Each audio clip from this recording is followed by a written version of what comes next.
Huling namataan ang sentro ng Bagyong Christine sa coastal waters ng Santa Cruz, Ilocos Sur, base sa datos ng Pag-asa. Posibleng kumilos ito pa westward o pa west-northwestward sa West Philippine Sea at lumabas ng Philippine Area of Responsibility bukas ng hapon, ayon sa ahensya. Nakataas pa rin ang Signal Number 3 sa Benguet, Ilocos Sur, Pangasinan.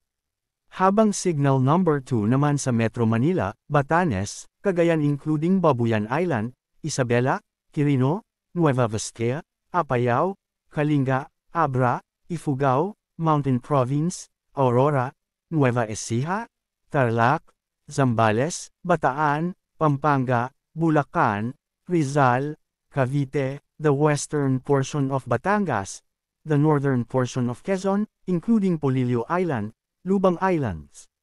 Habang Tropical Cyclone Wind Signal Number 1 naman sa Laguna, the rest of Batangas, the rest of Quezon, the rest of Occidental Mindoro, Oriental Mindoro, Marinduque, Romblon, the northern portion mainland Palawan, including Calamian Islands, Cuyo, and Kalayaan Islands, Camarines Norte, Camarines Sur, Catanduanes, Albay, Sorsogon, Masbate, including Ticao and Berrios Islands, Aklan, Capiz, Antique, including Kaluya Islands, Iloilo, Bantayan Islands, Northern Samar, the northern portion of Samar. Asahan pa rin na magiging masungit ang panahon na may malalakas na buhos ng ulan at bagyo ng hangin. Malaking parte ng bansa ang natatakpan ng makapal na call upon na makikita sa weather satellite.